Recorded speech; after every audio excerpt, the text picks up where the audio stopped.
Hi, it's Jessica DeMassa with WTF Health. What's the future health? I'm talking to the who's who of health tech and healthcare innovation here in the Digital Health Studio. And joining me right now, I've got a large-scale change expert. I've got Helen Bevan. She's a strategic advisor to the NHS among many of her other jobs, but she's going to talk to us a little bit about what's changing in terms of change.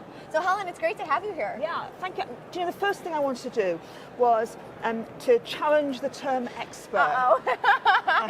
Yeah, because do you know, sometimes when we have the label expert, like people are coming and asking us things all the time and they want our wisdom, and we can end up being incredibly closed in our thinking, and all we're doing is just kind of keeping the same confirmation bias. And I think, you know, it's much better to be an explorer than being an expert. Better. Yeah, because when you're an explorer, you're like looking for new things all the time, and you want to understand the trends.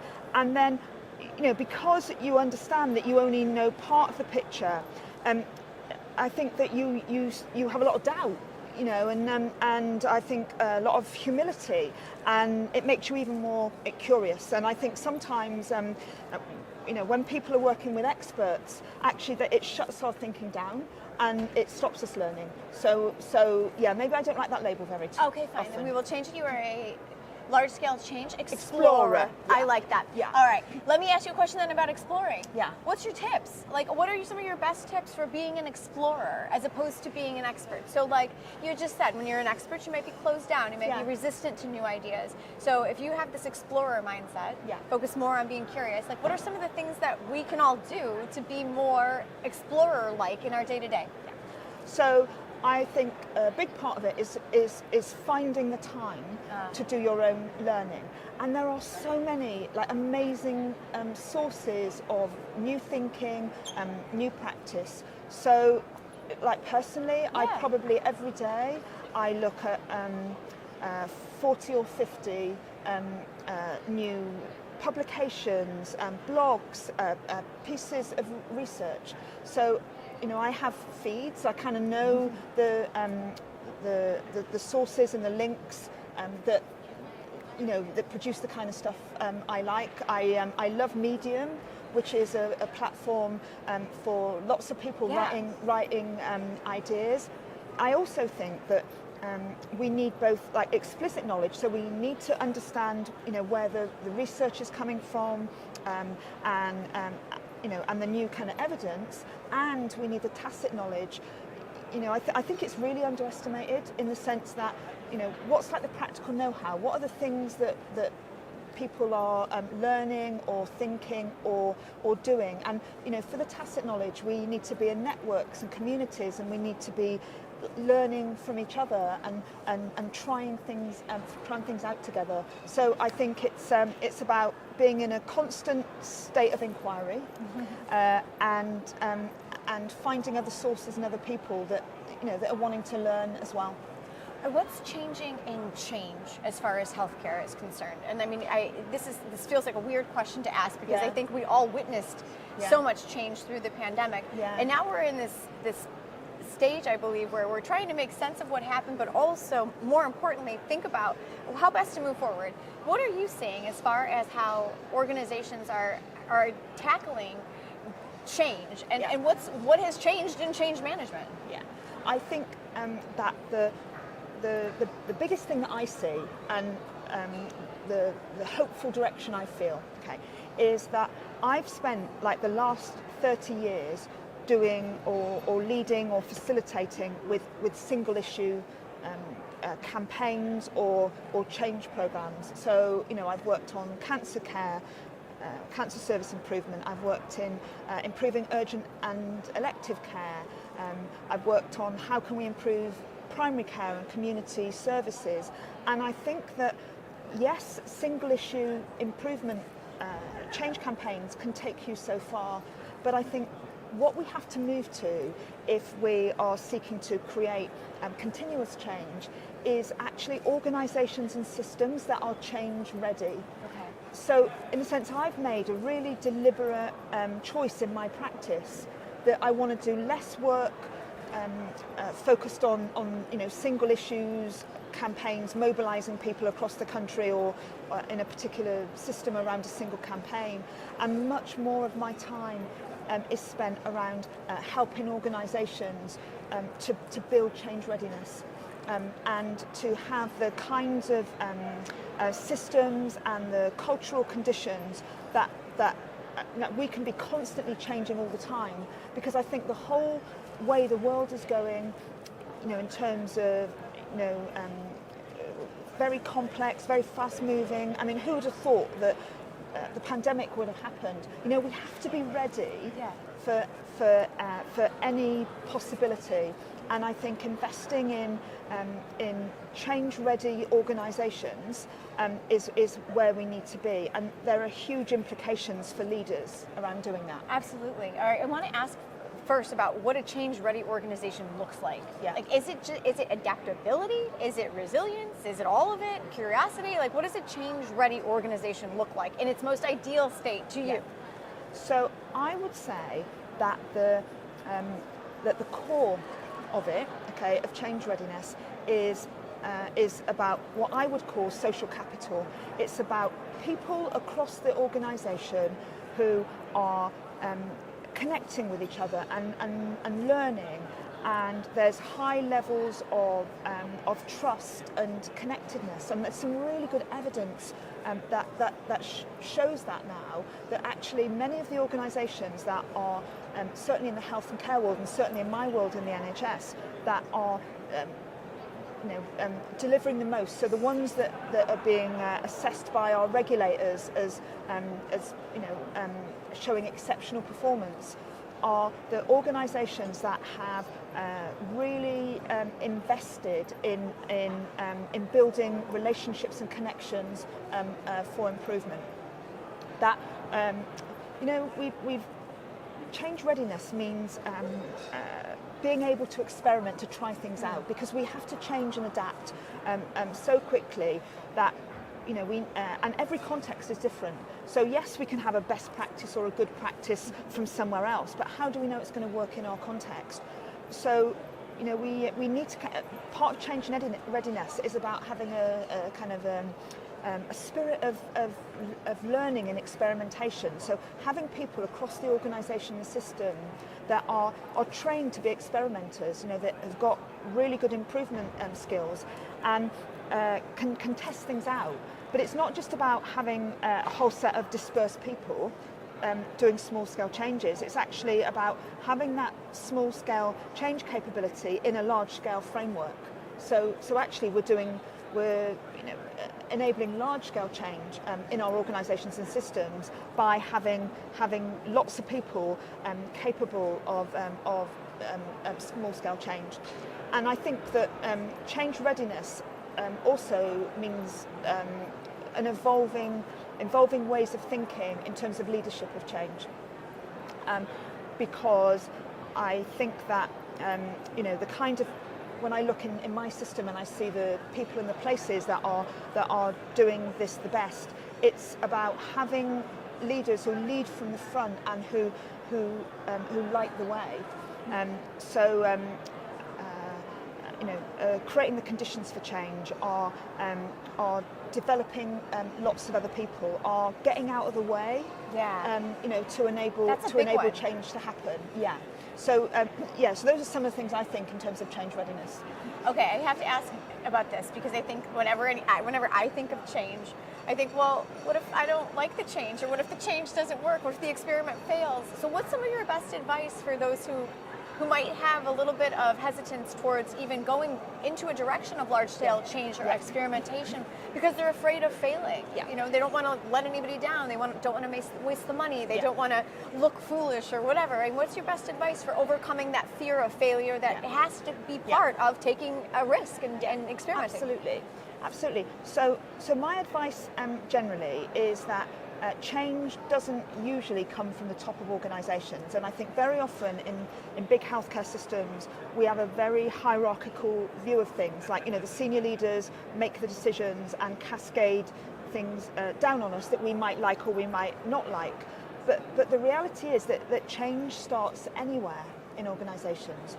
So so I'd say the number one rule of being a change agent is you can't be a change agent on your own, because however passionate or clever or capable you are, you're in a system that almost has like tentacles, around around how you have to behave. So it can be a very scary thing to want to challenge the status quo or do things differently.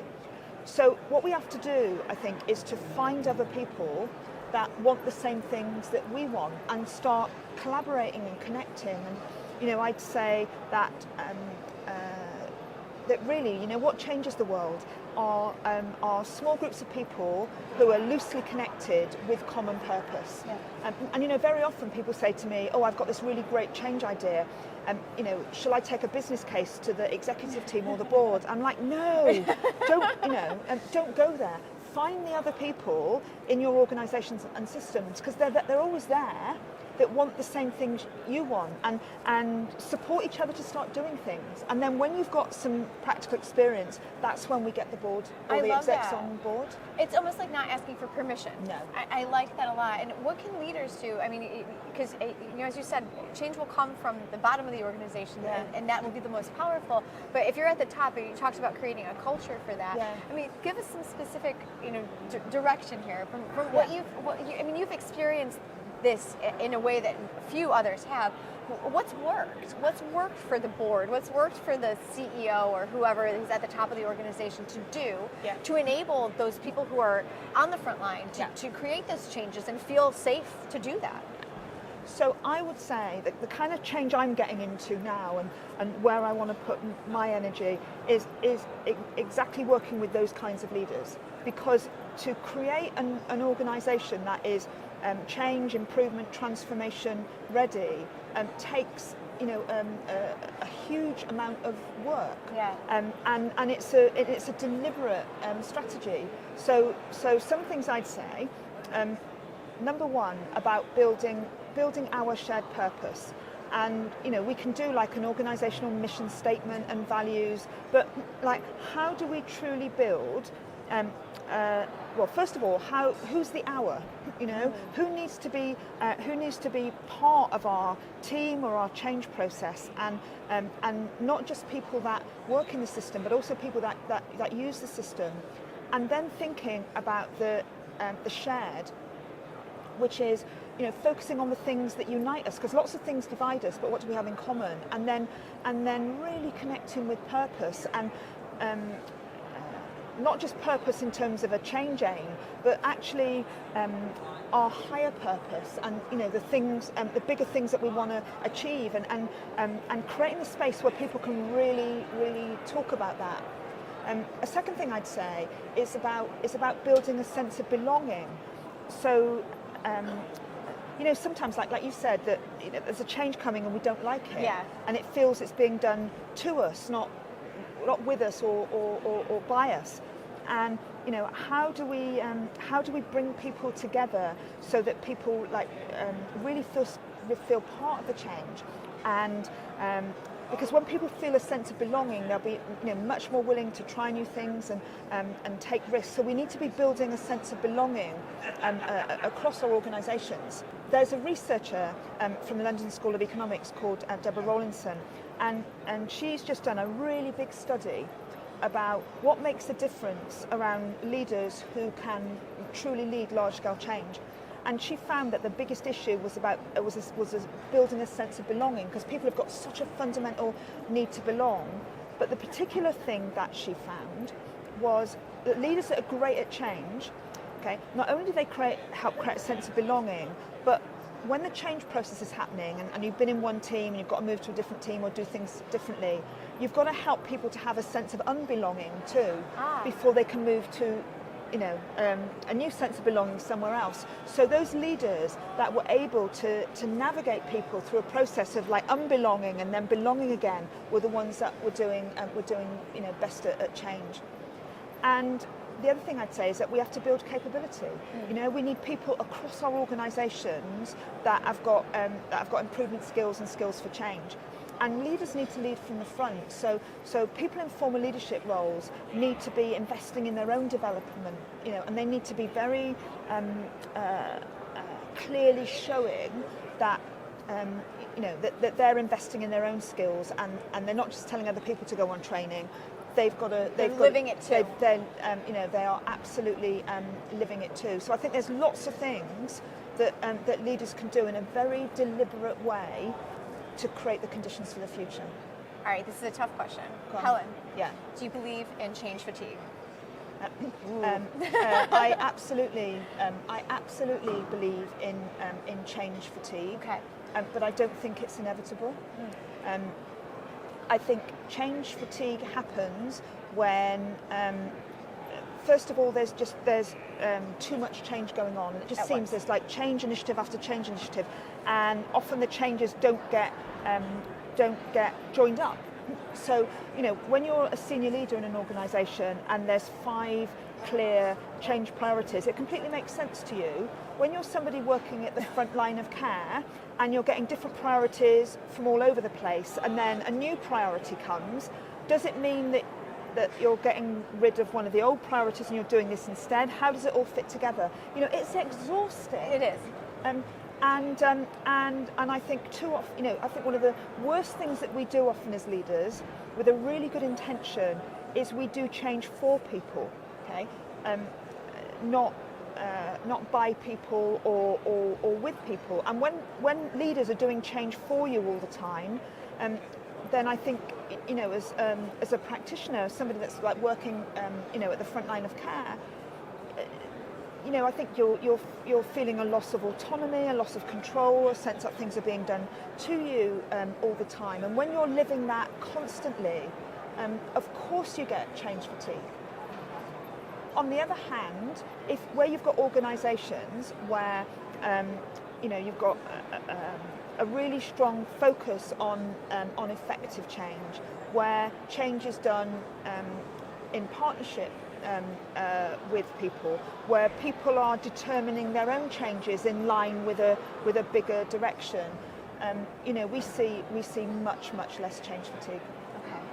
What are, this is the last question for you. Yeah. What are you seeing? What is the thing that people are coming to you, or that you're hearing that healthcare organizations are trying to change the most right now?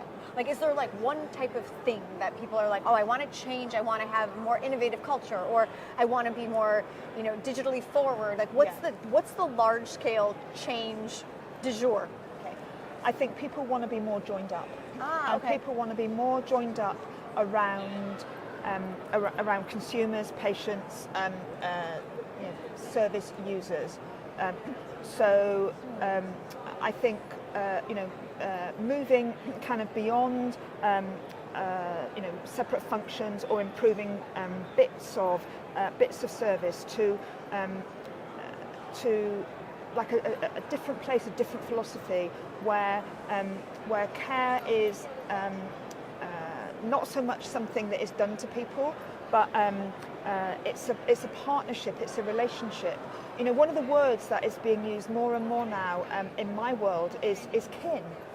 So kin, yeah, because people are talking not just about people that use services in their families, but actually people in their wider social context, community. So how can we join things up better so that they make sense and are more responsive? And how do we do that in absolute partnership with people and communities? That's the thing people want the most. Oh my gosh, I love that. Well, that's very inspiring to me. Helen, thank you so much. It's been a pleasure to just pick your brain and learn a little bit about what's going on, at those very high levels in terms of driving more change into healthcare. Thank you so much. It's a pleasure. Thank you. Helen Bevan, Change Explorer. better? Joining us here in the Digital Health Studio. I'm Jessica DeMassa, and for more conversations with the people who are changing the way that we do healthcare, please head on over to my YouTube channel. It's youtube.com/WTF Health. We'll talk to you soon. Thank you. Take care.